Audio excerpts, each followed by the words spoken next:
Blake is excited for new music from Taylor, but she won't be shocked if some Taylor Swift fans scrutinize lyrics to fabricate perceived shots.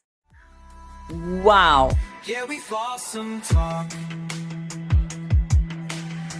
Hi, and welcome to Flossom Talk. I'm Shashti Floor, journalist, Hollywood truth teller, and you're a voice of reason in a town built on delusion. It's very hot in Spain today, so I'm having a fan on at the same time as I have the AC on, so that's why my hair is it looks a little windy in here. I hope it's not too distracting for you guys. Anyways, there's so much to talk about. Since I was on Thursday, I posted a video. The last video I posted about Blake and Taylor.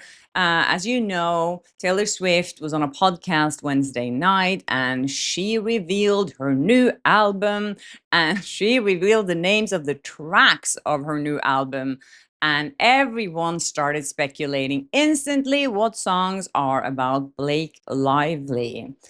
I think ruined the friendship, which I talked about. Track number 6 is obviously, it makes so much sense that that is about Blake Lively, because if it wasn't, why would she have a song with that name, knowing that everyone would speculate that it is about Blake Lively? And the song is called Ruin the Friendship. And the friendship is what everyone kept talking about for the last year. Blake Lively kept talking about the friendship during the entire PR campaign she did for It Ends With Us. She said that Taylor Swift was with her the entire way and blah, blah, blah. And then everyone's been talking about the friendship when it fell apart after Blake Lively tried to blackmail Taylor Swift. So I think that song is like my number one guess that's about Blake Lively. And there's another one called Cancelled. And then there's a third one that people started pointing out. It's called The Fate of Ophelia. And Taylor Swift spoke about this herself in the podcast, saying that it's based on William Shakespeare's Hamlet and the character Ophelia in that play. And now people are saying that's so obvious that's about Blake because her name in Savages, the movie, was Ophelia. And there are some interesting factors that makes this kind of interesting. So in Hamlet's Ophelia, Ophelia dies when she's gathering flowers. She falls down into this lake or whatever it is with her bouquets of flowers that ends up sinking her. The flowers in Shakespeare symbolizes destruction, while the flowers, as you know, It Ends With Us, something that Blake Lively, of course, kept talking about during the entire PR tour. It was all about flowers. It was all about wearing your floral. She only wore dresses with flowers on them. But in It Ends With Us, the flowers are symbolizing rebirth, which is the opposite of what it's symbolizing in Hamlet. And you know, Taylor doesn't use names just by accident. There is a meaning here. She's planting Easter eggs. That's what she's most famous for. Whenever there's a new album out, people start guessing and trying to figure out what the lyrics are really about. And if that song, Ruin the Friendship, isn't about Blake, why would you name a song something so obvious that people would start speculating that it is about Blake? Taylor is smart. She knew that everyone would think that song is about Blake. And now we're in mid-August, so it's almost 2 months to the release date of this album. So she's giving people 2 months to speculate if this song is about Blake. If it isn't about Blake, the damage is already done. And of course, since this happened, Blake Lively's team has been out there trying to stop these rumors. They contacted, of course, their favorite outlets. One of them is E! News, who did a story saying, "Is Taylor Swift's song Ruin the Friendship about Blake Lively?" Debunking the theory. Guess if Leslie Sloan was on the phone to E! News, or maybe Nick Shapiro was, saying that, "Do you ever want to interview Blake Lively again? If you do, you better print this story." So they did. So they're saying here, after Taylor Swift revealed that The Life of a Showgirl track lists include a song called Ruin the Friendship, fans posited it was a slight to Blake Lively. See why that's not likely. And they're saying that after all, the Fortnite singer shared that she penned the Life of a Showgirl tracks alongside Max Martin and Shellback during the summer of 2024, months before Blake and Justin's public legal dispute began that December. First of all, that dispute didn't start in December. That dispute started way before that, over a year before that. And we know that Blake Lively started getting her witnesses together way before that lawsuit hit. So even if Taylor was writing the song, most of the songs during last summer, it doesn't mean that she already had some kind of beef with Blake. And also, why would she write this a year ago and not do anything more with it? Just shelf it after and then keep it for a year and then release it. So of course she's been working on things since last summer, E-News. Meanwhile, they say here on E-News, there's also the fact that a source told E-News in January 2025 that rumors Taylor and Blake were no longer friends are not true. In January, that's before it came out that she had blackmailed her, but no one had seen them together. And then they come with more proof. It says, indeed, Taylor and Blake have been friends for over 10 years, and Taylor is the godmother to Blake and Ryan's kids, James, Ines, Betty, and Olin. Of course, Blake Lively's team planted this. This is a reminder to Taylor Swift saying, hey, remember you're the godmother of our kids. You can't just drop us like that. You have a responsibility here. Feel guilty, Taylor. And then they're saying here, and while Taylor has, of course, alluded to unraveling relationship and friendships in music in the past, Ruin the Friendship could very well be about something else entirely.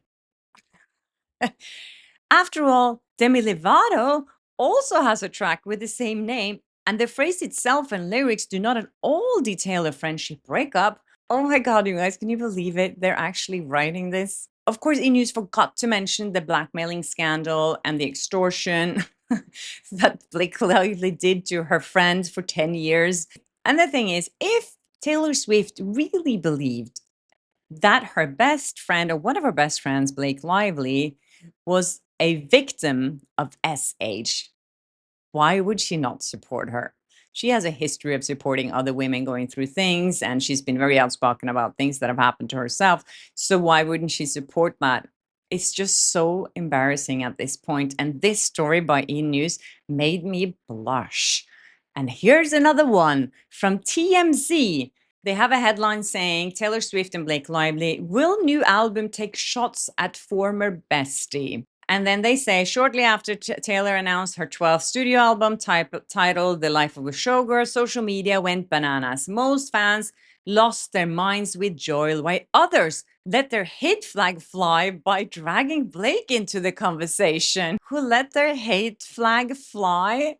Why is that hate to speculate if she's actually writing a song about a friend who totally betrayed her? So TMZ is really trying to shame people for hating, for actually speculating what Taylor Swift songs are about. And then they have an inner source who told them Blake is excited for new music from Taylor, but she won't be shocked if some Taylor Swift fans scrutinize lyrics to fabricate perceived shots. Wow. So what they're doing here is that they're saying if people start analyzing these lyrics when these songs come out and they think it's about Blake, they're wrong, because Blake knows that the songs are not about her, even though she hasn't spoken to her ex-BFF in a year, I think, or a very, very long time. But they're trying to get ahead of things here, saying that no matter what the lyric says, because they know that Taylor Swift is not going to come out and comment on any of this. So they know no matter what happens here, she can just say it's not about Blake. And they will just continue saying that. That's what they do. They just keep denying, lying, denying, and lying. That's the name of the game for Blake Lively. TMZ continues to say it's not exactly clear if their friendship has been mended to any degree, but it's worth remembering Taylor Swift is godmother to Blake and Ryan's children. So at the end of the day, she's still family. Did you hear that, Taylor? TMZ has a message for you, just like E-News that you have to remember you are the godmother of their children. This is so manipulative, you guys. I mean, it's so obvious what they're doing here. And they continue saying critics of Blake naturally jumped all over the split. Critics of Blake, I would say people that believe in the truth and don't believe Blake Lively because she keeps lying and she has no evidence for whatever she's accusing people of. Yeah, and they say naturally jumped all over the split and used it as more ammo when disparaging the actress, especially as her lawsuit against Baldoni and his production company, Wayfair Studios, continue to advance in court. Yes, the more it continues to advance, the more we all know that Blake Lively is lying. So here's the conclusion from TMZ. Bottom line, they say it seems unlikely Taylor Swift throws any shade on at Blake in The Life of a Showgirl. But that ain't gonna stop some people from claiming it's definitely in there. Do you see what they're doing here? Yeah, this got desperation written all over it. Wow, are they working overtime to try and kill this? Because as I said in my episode on Thursday, this is going to be the biggest smear campaign Blake Lively has ever experienced, when all the Swifties and everyone else, because I think people are going to come out and become Swifties now, only because she's actually standing up against Blake Lively. And she's one of the few people that are more powerful than Ryan and Blake. So she can actually do this, and it's going to have a huge impact. Now, an interesting twist here is that People Magazine, People Magazine has been in Ryan Reynolds and Blake Lively's pocket for a long time. But as soon as Taylor Swift got involved here, they were like, Taylor, Blake, who are we actually supporting here? We're definitely going to go with Taylor Swift. We need her to be on our side more than Blake Lively. So whenever Blake Lively is saying anything bad about Justin Baldoni, that's fine. We can be on Team Blake. But whenever there's a feud between Taylor and Blake, we're going to choose Taylor. They actually have the headline saying Taylor Swift and Blake Lively aren't speaking as fans speculate about singer's song ruin the friendship. Then they say it's a source saying this because they don't want to say it themselves. And then they have a source here close to the situation who tells people Taylor and Blake aren't speaking. And it says Swift has come up several times during the actor's legal war with Baldoni. The superstar's name was first brought into the mix when Baldoni's legal team alleged that Swift had pressured him to accept Lively's rewrites on the movie in a complaint Baldoni filed in January that has since been dismissed. Yeah, I find this quite interesting how they are just like trying to balance this. Yeah, I think a lot of outlets feels like they're a little torn right now because so many of them have been supporting Blake Lively as a victim here. And now when Taylor Swift gets involved, they're just like, oh, this is getting very tricky here. I wonder what they talk about on the editor meetings, what they're talking about, how they should angle these stories now. Anyways, there's a lot of new text messages that has come out that I'm going to go through, but I need a little more time. So I'm going to speak about that tomorrow. So please stay tuned for more updates, you guys. There's so much interesting stuff going on right now. And I feel like every day is getting more and more crazy. Anyways, you guys, thank you so much for watching and for subscribing. If you haven't yet, please remember to check if you have been unsubscribed as well. Hit the notification bell so you don't miss an episode of Flawsome Talk. And please keep sending me tips, you guys. I really appreciate it. And I'm using so many of the tips that you're sending me here in my episodes. So that's really, really valuable to me. Yes, I'll see you in my next one. Bye. Yeah, we Flawsome Talk.